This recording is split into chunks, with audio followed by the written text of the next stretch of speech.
Olá, eu sou Giovana Campos e começa agora o programa Espiritualidade em Debate, o programa da Associação Médico Espírita de Santos, aqui na Santa Cecília TV. No programa de hoje nós vamos falar sobre os desafios da família moderna e eu estou com o psicólogo Rossandro Klinge. Rossandro, mega obrigada, super agradecida por você arranjar um espaço na tua agenda, que é mega concorrida, para estar aqui conosco no Espiritualidade em Debate. Uma alegria, Giovana. Estava devendo uma visita aqui a Santos, né, a vocês, e uma alegria imensa estar aqui. Então, Rossandro, você como psicólogo, você trabalha não só no consultório, mas também está sempre ministrando palestras em escolas. Hoje, a nossa família, o nosso adolescente, estão todos muito diferentes? É natural que as famílias passem por processos de transformação, não há nada de absurdo nisso. É muito natural que as famílias também passem por processos de mudanças, acompanhando certas mudanças da própria história, da sociedade, do coletivo de modo geral. Acontece que o que a gente sente recentemente é que essas mudanças, elas perderam, digamos assim, o prumo, elas perderam o norte. Em que momento? No momento em que elas perderam aquilo que do passado era importante, por uma ânsia de conquistar uma família muito nova. Então, assim, aquela família anterior, ela tinha defeitos, sabe, Giovana? Ela era hierarquizada demais, ela era muito machista, havia pouco diálogo, pouco afeto, mas existia disciplina, ordem e respeito. A família atual tem mais diálogo, é menos machista, ainda tem muitas conquistas para a mulher nesse campo, mas é bem menos do que não foi no passado. Nós temos pais que se relacionam mais com os filhos, mas aí eles perderam o time, assim, exatamente em que momento eu deixo a minha função para ter uma relação mais amistosa, mas eu perco o meu lugar de pai e de mãe. Então, assim, não é que você não possa ser amigo dos seus filhos, não tem nada contra isso, mas é porque essa é uma função secundária. A função primária é pai e mãe. Então, assim, eu nunca posso abdicar de um papel que é preponderante de pai e de mãe para ser de amiguinho. O amiguinho tem vários, tem no colégio, tem no condomínio, mas pai e mãe tem uma relação única e exclusiva. Isso é um fato. Outro fato é que muitos desses pais vieram de famílias que tiveram dificuldades financeiras, dos interiores, pais que tiveram muito trabalho, suaram muito a camisa para poder alimentar aqueles filhos, aquela família. E essas privações materiais geraram um sentimento assim, de querer conquistar uma vida melhor material, de querer entrar na classe média, de querer trabalhar, estudar. E essa geração que conseguiu isso, ela terminou tendo uma ideia bem intencionada, mas cujos resultados não foram muito bons. Meus filhos não vão passar por nada disso. E esqueceram que foi exatamente porque nós passamos pelo que passamos que nos transformamos em quem nos transformamos. Então saímos de uma família mais, digamos assim, com muita privação para uma família do excesso. E a gente saiu de uma família quartel para uma família hotel. E a gente está buscando agora o lar, que seria a síntese em que você resgataria esses modelos anteriores naquilo que tem respeito à disciplina, à ordem, a um respeito, a olhar para o pai e para a mãe com respeito, jamais levantar a voz, pode discordar, pode manifestar suas opiniões, mas de forma respeitosa. E ter uma família com mais diálogo. Então, essa síntese daquilo que a gente tem, como o que funcionou no passado com o que funciona no presente. É natural que na mudança histórica, esse pêndulo histórico, a gente sai desse modelo para esse outro e a gente começa a sentir os prejuízos que vêm desse modelo atual. E não que essa é a única variável, que fique bem claro. O motivo, por exemplo, do suicídio estar virando epidêmico no mundo é motivo de vários estudos, mas a gente não pode desconsiderar que a falência do modelo parental familiar, da ordem dos pais, do sentimento de que eles cuidam, que são responsáveis e que norteiam a vida emocional e intelectual dos filhos, os tornam mais vulneráveis.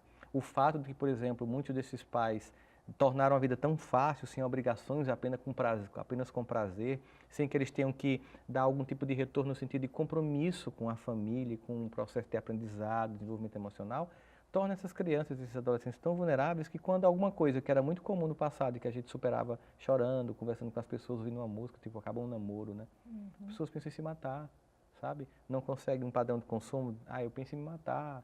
Então, assim, essa fragilidade tem a ver com esse modelo atual. Então, o que se está fazendo? Não é um jogo de acusações, de olhar para essas famílias, para esses pais e acusá-los. Não, é de, olha, seguinte, não está dando certo, mas pode ser corrigido. Não vamos trabalhar com acusações nem com culpados, vamos trabalhar com mudança, correção de roteiro, de esquema, para que você possa trazer de volta para a família aquilo que é importante, a escala de valores, a vida emocional, inclusive, sobretudo, e aí são muitas pesquisas que mostram isso, a vida espiritual, né? A presença de Deus na casa das pessoas. Qual é o espaço que Deus tem na sua família?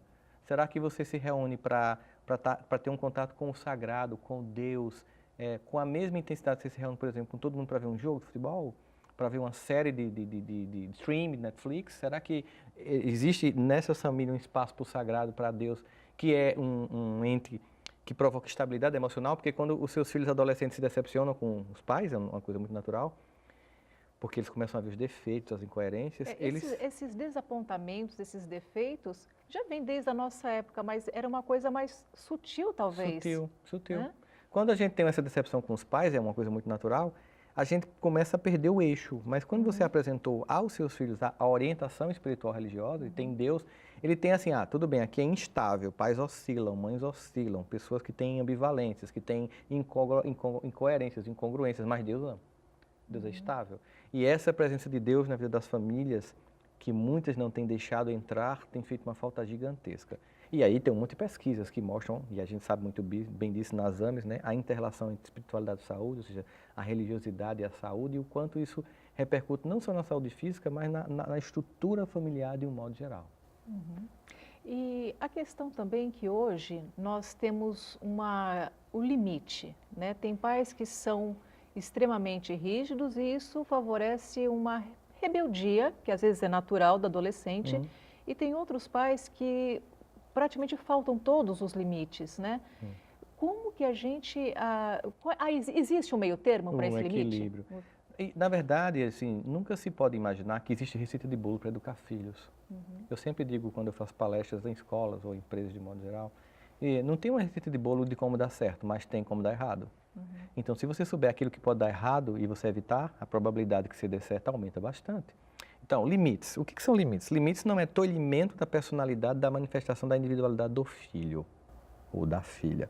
Limite é a circunscrição temporária que eu, como adulto, dou aos meus filhos, porque conheço aquele caminho, porque já passei por ele, dizendo que enquanto eu puder, eu vou dizer aqui não vai funcionar, porque em algum momento ele vai ganhar a capacidade de fazer aquela escolha mais maduro, vai poder enfrentar as consequências.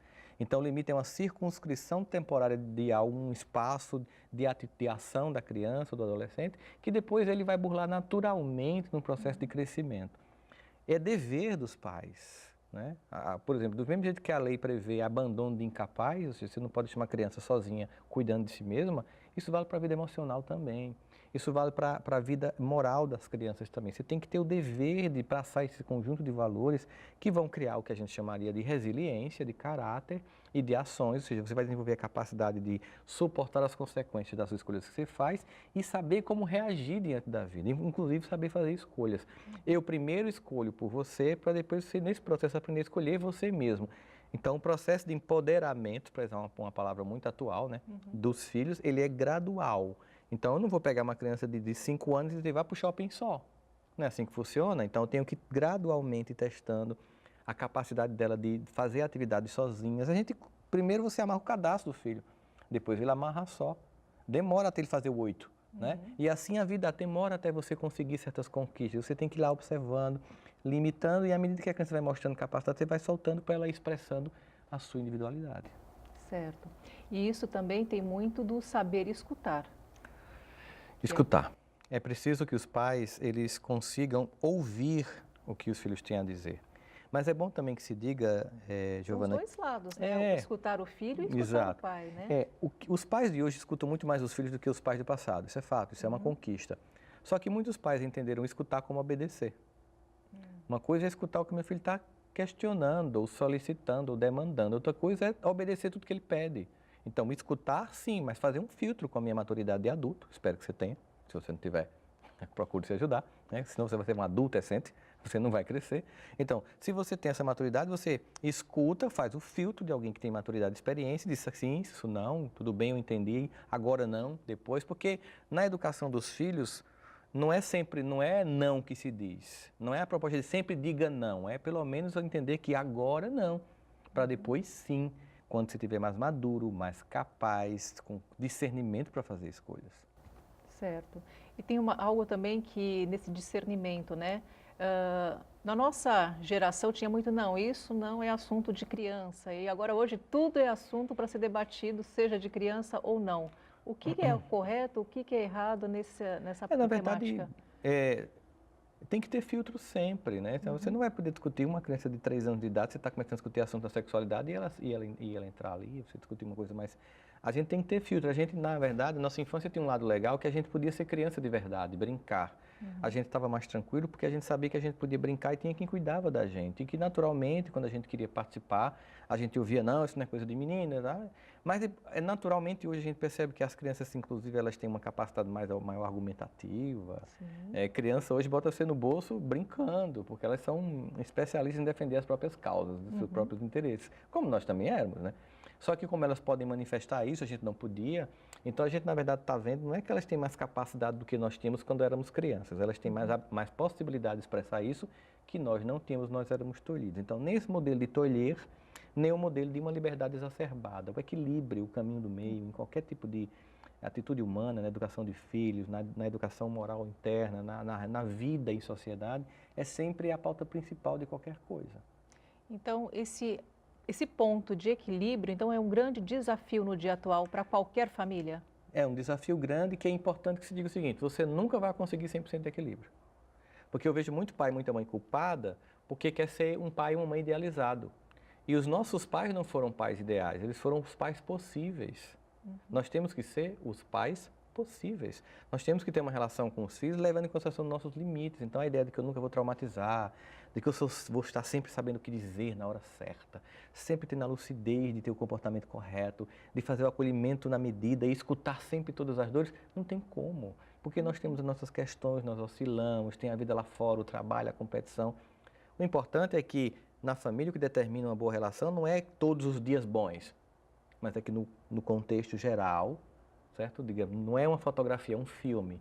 Tem fotos que são ruins, tem dias que eu falho, tem dias que eu falho como pai, tem dias que eu falho como marido, como filho, mas o importante é no contexto todo, né? Como é que é meu comportamento? É de um comportamento de compromisso, de alguém que orienta, que norteia, que manifesta o amor, que escuta e fala? Então aí você vai vendo que é um processo realmente de construção de um ambiente familiar harmonioso. E esse ambiente familiar, ele também é possível com os pais separados? Sim. Sim, a coparentalidade, que é o nome que se dá à educação dos filhos quando você não está junto, ou então quando essa pessoa que educa com você não é o marido, ou a esposa, ou o companheiro ou companheira, por exemplo, a mãe e a filha, a avó e a mãe cuidando do bebê, por exemplo, se o seu marido morreu e você foi morar com seus pais, ou então você separou.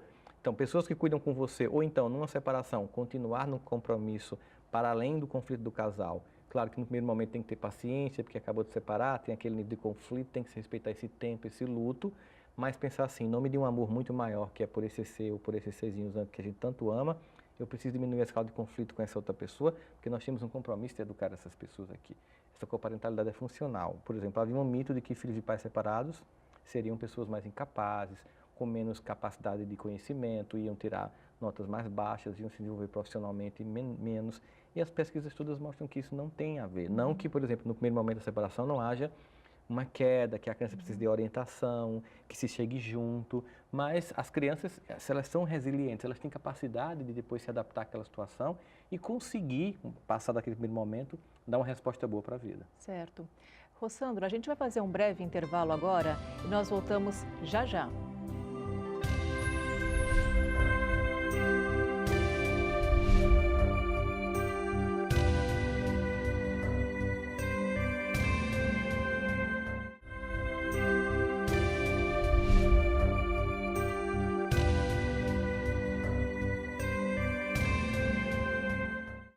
De volta com o programa Espiritualidade em Debate, o programa da Associação Médico Espírita de Santos aqui na Santa Cecília TV. Para saber mais novidades sobre as atividades que a AME Santos promove, entre em nossa página www.amesantos.net.br ou através de nossas redes sociais, AME Santos no Facebook ou AME_Santos no Twitter. No programa de hoje, estamos falando sobre os desafios atuais da família moderna com o psicólogo Rossandro Klinger. Bom, Rossandro, você comentou no bloco anterior sobre a questão da espiritualidade, da religiosidade. Então, na sua prática clínica, na sua vivência, né, como palestrante, qual o fator, né, que a religiosidade ou a espiritualidade tem numa união maior, numa compreensão melhor das famílias?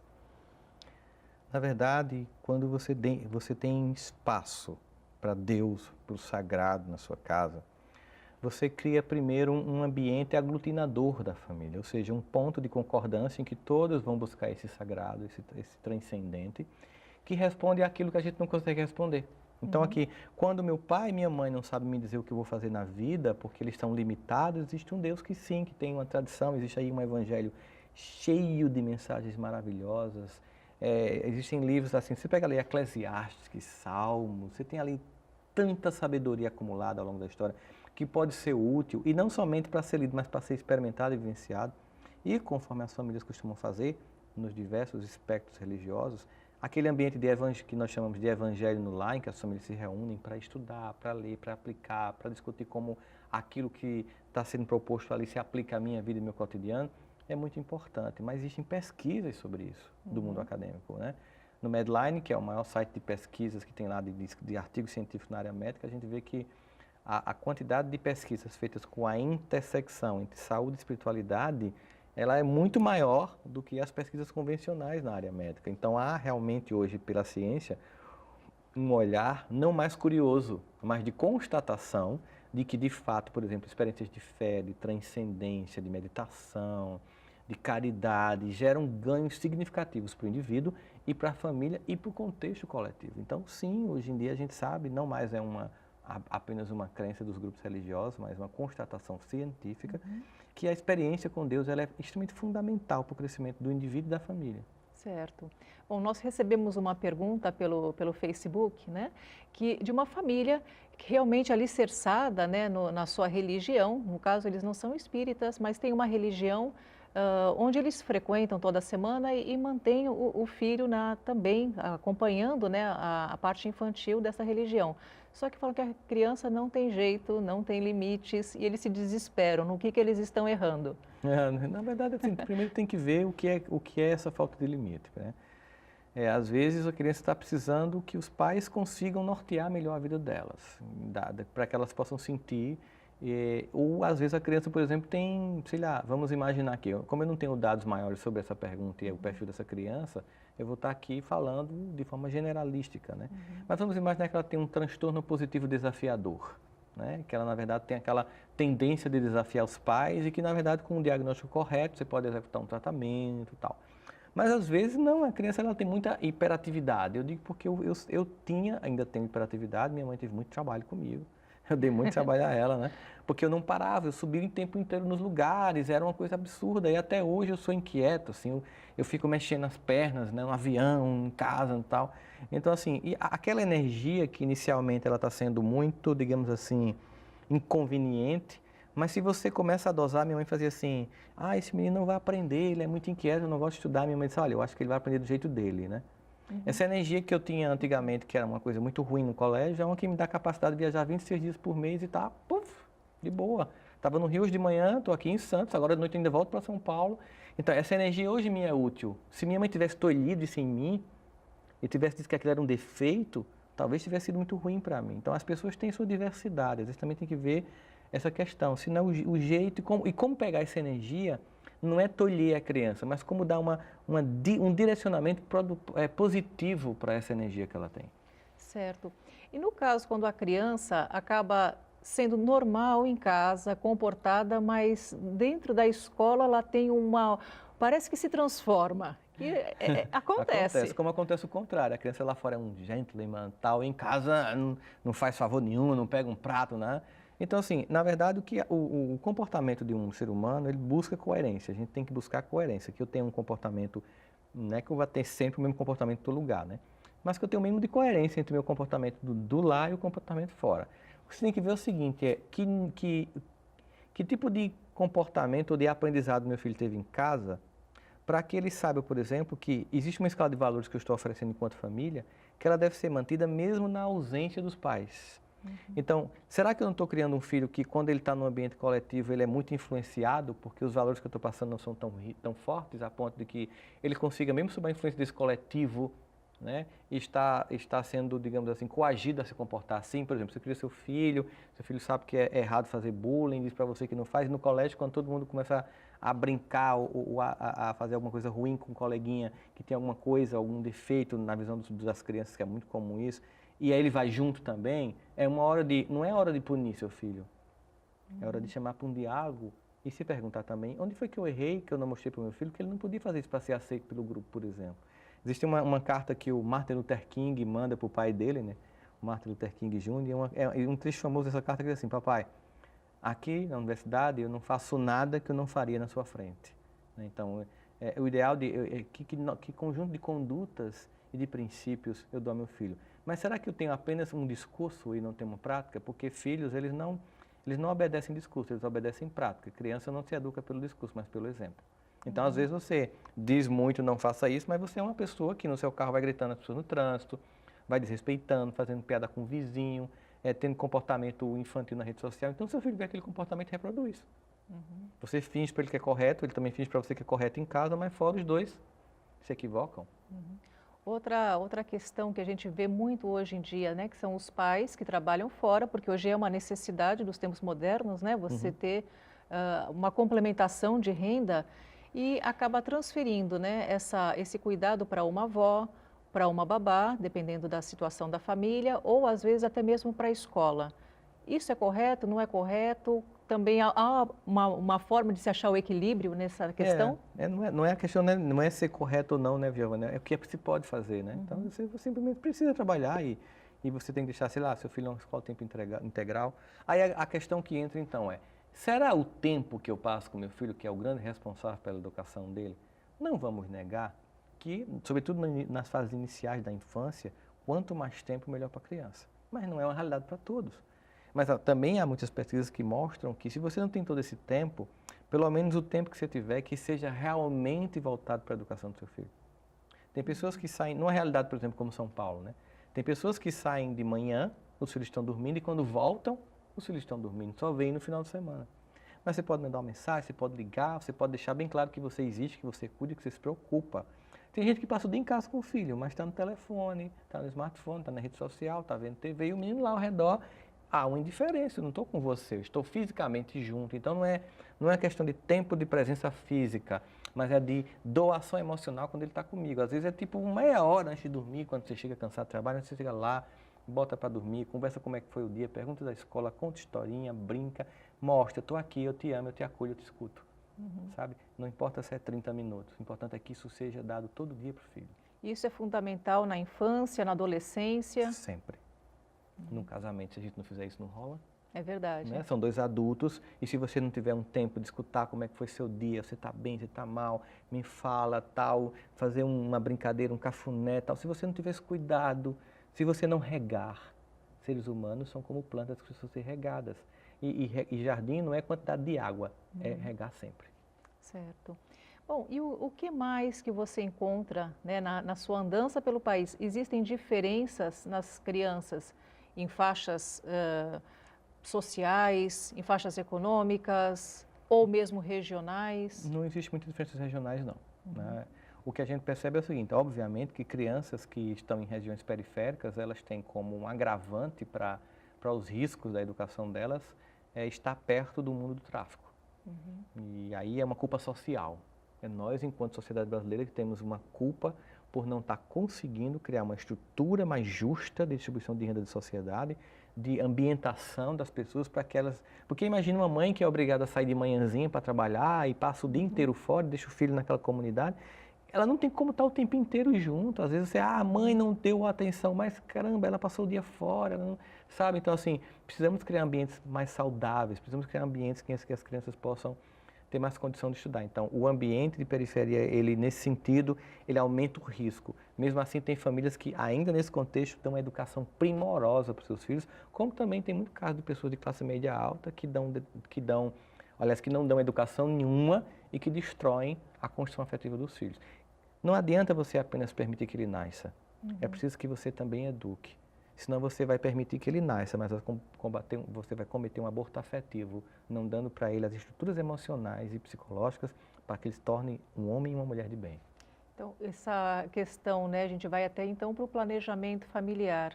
Ele não é uma questão daquele momento, ele é uma questão de uma vida. De uma vida. Não é somente decidir eu quero ter um filho, eu quero ter um filho, isso implica doação em todos os sentidos durante muito tempo da minha vida. Né? E por mais que muitas pessoas pensem apenas no trabalho que isso dá, bom, o amor que é envolvido nisso é tão compensador que no final o que você vê é um fruto maravilhoso quando você faz o seu papel. Uhum.